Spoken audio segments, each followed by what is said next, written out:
हर हर महादेव। ओम नमः शिवाय। आप सभी का मेरे YouTube चैनल भक्ति सागर में पुनः स्वागत है। आज का अपना वीडियो शुरू करने से पहले आप सभी से विनम्र प्रार्थना है, कृपया मेरे चैनल को सब्सक्राइब अवश्य करें। वीडियो यदि पसंद आता है तो लाइक एंड शेयर भी करें। आइए अब 18 जुलाई 2025 का पंचांग जान लें।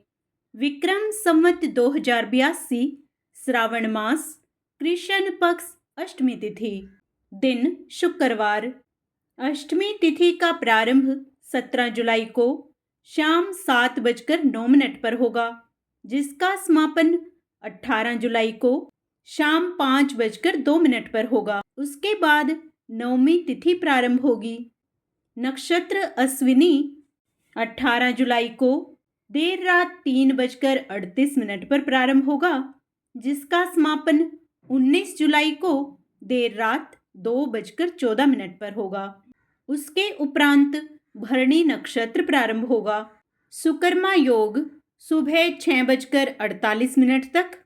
उसके बाद धृति योग अगले दिन सुबह 3:56 तक रहेगा। सूर्योदय सुबह 5:55 पर तथा सूर्यास्त शाम 7:10 पर होगा। चंद्रोदय 18 जुलाई को देर रात 12:20 पर तथा चंद्रास्त 19 जुलाई को दोपहर 12:51 पर होगा।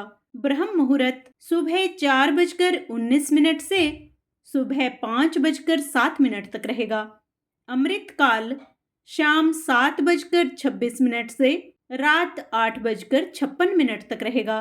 अभिजीत मुहूर्त दोपहर 12:06 से 12:58 तक रहेगा। किसी भी शुभ कार्य को करने से पहले राहु काल का विचार अवश्य कर लेना चाहिए। आइए अब राहु काल का समय जान लेते हैं। राहु काल सुबह 10:53 से दोपहर 12:33 तक रहेगा। यमगंड योग दोपहर 3:51 से शाम 5:31 तक रहेगा। सूर्य कर्क राशि पर रहेंगे तथा चंद्रमा पूरा दिन रात मेष राशि पर संचार करेंगे। चंद्रमास अमांत आषाढ़, पूर्णिमांत श्रावण रहेगा। वैदिक ऋतु ग्रीष्म, दृक ऋतु वर्षा रहेगी। सर्वार्थ सिद्धि योग 18 जुलाई को सुबह 3:40 से 19 जुलाई को सुबह 2:13 तक रहेगा।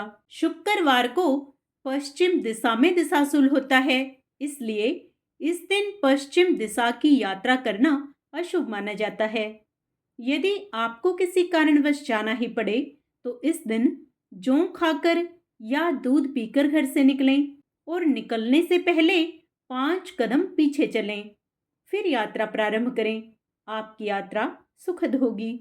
सावन के शुक्रवार को माता लक्ष्मी और भगवान शिव की पूजा करने से धन और समृद्धि में वृद्धि होती है। आइए इस दिन के कुछ विशेष उपाय जान लेते हैं। यदि आप कैरियर और कारोबार में मन मुताबिक सफलता पाना चाहते हैं तो सावन शुक्रवार पर केसर मिश्रित जल से भगवान शिव का अभिषेक करें। इससे भगवान शिव प्रसन्न होते हैं। उनकी कृपा से कुंडली में गुरु ग्रह मजबूत होता है, जिससे तरक्की के मार्ग खुलते हैं। यदि आप पितृदोष से पीड़ित हैं तो सावन शुक्रवार पर जल में काले तिल मिलाकर भगवान शिव का अभिषेक करें।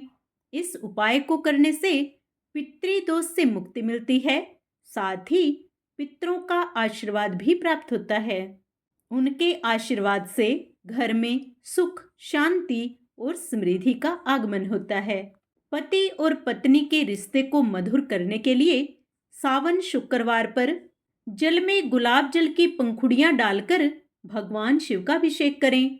इस उपाय को करने से पति पत्नी के रिश्ते मधुर होते हैं। सावन महीने के शुक्रवार को आप शिव मंदिर में जाकर शिवलिंग पर जल चढ़ाएं और उसके बाद उसी स्थान पर बैठकर शिव जी के पंचाक्षर मंत्र ओम नमः शिवाय का जप करें।